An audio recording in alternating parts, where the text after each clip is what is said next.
The Olympic lifts are some of the most complex lifts out there, and if you don't have access to a coach and don't know what to look for in your technique, it can be really hard to make progress. In this video, I break down the technique of 3 lifters from my free Discord, which you can find linked in the description below, and rank them against 3 of the best weightlifters in the world: Ilya Ilin, Rebecca Koha, and Norik Vardanian. Alright, let's get into it. All right, so this first lift that we're going to take a look at here is a snatch video from Gilna. He sent this in the Discord group. Pretty solid. I mean, we got some small things that we can clean up here that will just make the lift feel a little bit more solid and stable in that catch position in particular. So starting off, I think that we could lift those hips up just a little bit higher and place the shoulders a little bit further forward. It almost looks like your shoulders might be behind the bar. I'm talking such a small degree, I wouldn't even think that this is going to be the most beneficial change. But the thing that I do want to show you is what happens as you're coming around the knee here. If we look at his feet, we can see his toes starting to come up as he's passing the knee, which means that he's shifting back onto the heel, and then he shifts his balance back forward onto the ball of the foot as he goes to extend.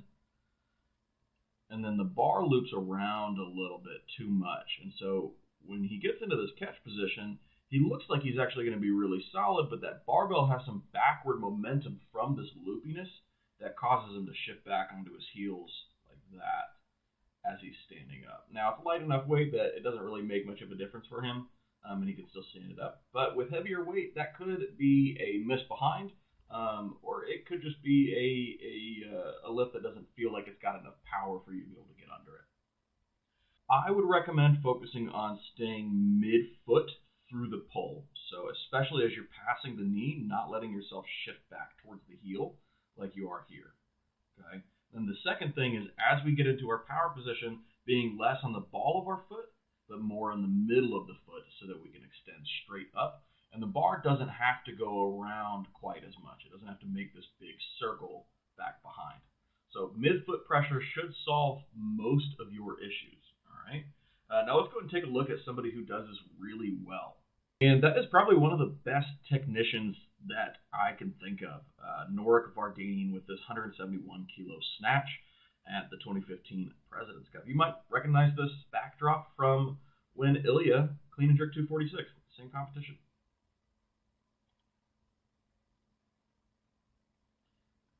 Just impeccable. All right, let's watch this a little bit in some slow motion here. You can see that in that knee area, if we're looking at where his feet are, you can see that his balance doesn't shift back to his heels, like his toes don't come up at all. So when he gets into his power position, he's relatively, his heels are coming up a little bit, but it's not the end of the world. But see how much closer and more of a straight line he's able to keep this bar path? That is what we're aiming for, right? All of those other things are just to make it so that you can keep that closer bar path, but they're not necessarily a requirement for it. Midfoot pressure through the majority of your pull. At the extension, some people may come up onto their toes a little bit before they're fully extending, and that's okay, as long as the bar path is relatively straight, right? We're going to have this kind of little bit of a bump away from the body and then loop back down, not big bump away from the body and that trajectory keep going backwards. So focus on that, and you may want to try one of Norik's favorite variations: no contact, no hook, no feet snatches. I'll link the article for it down in the description below, but that is what he works on to keep that bar path super close. So give that a try. Taking a quick break here to let you guys know that you can get my free Weightlifting 101 beginner guide and 6-week program linked in the description below. It's going to help walk you through all of the progressions that you need to learn to snatch and clean and jerk in 6 weeks or less. And it's completely free. All right, back to it. All right, next lift that we're going to take a look at here is Sansom with a 315 clean. He sent this in the Discord as well. So 315 clean already, when we're talking about making any technique changes here, it's pretty advanced. There's already a good level of strength here. So all of these changes come with the caveat of, if it's easy to apply, then maybe make the change.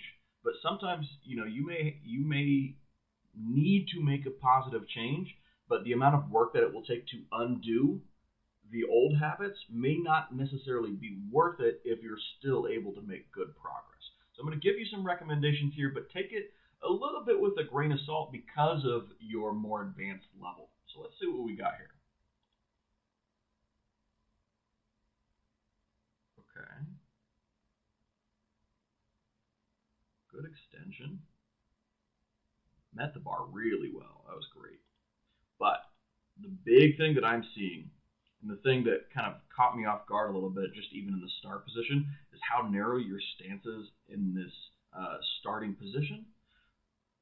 And then what we can see as you start to pull, with this narrower stance, it makes it harder to get the knees out of the way and more likely that you're going to get tipped over where the hips are rising too fast compared to the shoulders. And the main goal of the first pull is to keep your hips and shoulders rising at the same rate together. So we imagine that there's a line right here. This line that he's got here is probably about ideal, but we want to mimic that from the ground to that knee position, where what we can see here is hips rise, hips rise, hips rise, hips rise. And he's like, oh shit, I got to get my shoulders back. And then he starts correcting back into the right position. I would recommend trying to take your stance out a little bit wider. You may need to bring your grip out a little bit wider with that as well. And let's see if that makes it easier for you to get your knees out of the way, right? Just that wider stance in particular will change the amount of backward knee movement that you're going to need to have. So that would be my biggest recommendation. Let's go ahead and take a look at somebody who does a really good job with this, even though they have a pretty narrow start position. And that is, of course, the GOAT, Ilya Ilin, in that 246 kilo clean and jerk. Let's see what it looks like here. Let's watch this in slow-mo. Especially, we're going to be paying attention to the angle that his hips and shoulders rise at. Okay, so he's got his closer start position, which is okay, maybe a little bit wider than what you've got. But as he's pulling, he's getting his knees out of the way, but he's maintaining his back angle. He's not letting his hips rise faster than his shoulders. And that is so important for getting the most out of your leg drive. And at those heavier end weights, it's really going to make a difference for not getting pulled over. When you get pulled over, what usually will happen is you'll either pull back on the lift, you won't commit to it because you could feel that you don't have it, or you're going to kind of hit the bar away from you with your hips. That's more of something that will happen with more beginner level lifters. More advanced level lifters will just not commit to the pull because they know that it's not going to happen. So again, check out this torso angle, right? Close start position, not necessarily a bad thing. Torso angle stays the same, right? I'm talking about the line from hip to shoulder stays the same throughout that whole pull as he moves his knees out of the way, and then he gets them back under and extends up. All right? You did a great job with getting your knees back under, but this first pull needs a little bit of work. So that would be my biggest recommendation.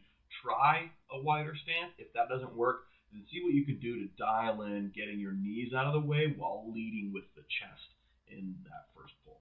All right, and the final video that we're going to take a look at here is Sarah's snatch. I think this is a 70-pound snatch that she sent in the Discord group.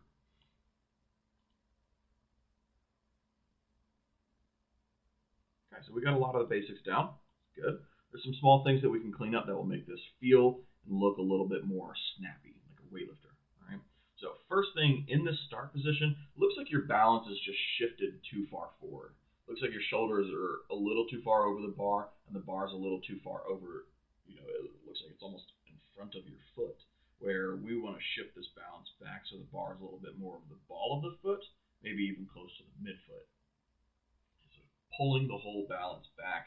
That doesn't mean changing the angle that you drop your hips to. It doesn't mean lifting or dropping your shoulders more. It's just placement, right, on the foot. Because of this forward start position, it makes it easier to accidentally shift back onto the heels. And we can see that happening here where the legs are almost straight and the toes are starting to come up just a little bit. And whenever that happens, then we'll see a compensation back forward, causing the bar to get hit away like that. Now you do a good job of saving it and keeping it close back into you, so that's good. But this hesitation in the catch, where you're like kind of a little slow to drop into it, usually is caused by the bar getting away from you. So that would be my biggest recommendation to change is let's pull that start position back a little bit more. So it's more towards the ball of the foot, the middle of the foot, and less towards the toes. And then see what you can do to maintain that midfoot pressure. You do a great job of keeping your torso angle, but we just kind of straighten the legs out a little too much and shift back onto the heel, right? Usually if your start position's off, then the rest of the lift will have some sort of negative downstream effects. So rather than trying to focus on anything that happens like around the knee or like the slight hitch that we've got going on here, we want to focus on the start position and maintaining tension, and all that other stuff will go away. So let's go ahead and take a look at somebody who does that really well. And that is retired weightlifter Rebecca Koha. She is a 53 kilo weightlifter in this video, snatching 87 kilos, so about 191 pounds, I think. Let's see what we got. A really strong lift. Let's take a look at it again. So start position, super midfoot. She's right over the middle of the foot. The bar is over the ball of her foot. Her balance is relatively right in the middle. As she pulls, she maintains this position throughout the whole pull. So she's not letting the bar get her pulled over. She's not shifting her balance on the foot back towards the heel versus onto the toe.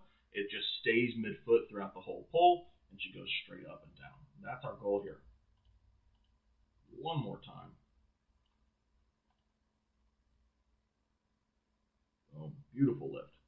That's everything for this video. If you found it helpful, then please subscribe to the channel. And if you want your lift reviewed, then make sure to join the Discord linked in the description below. We'll catch you guys in the next one.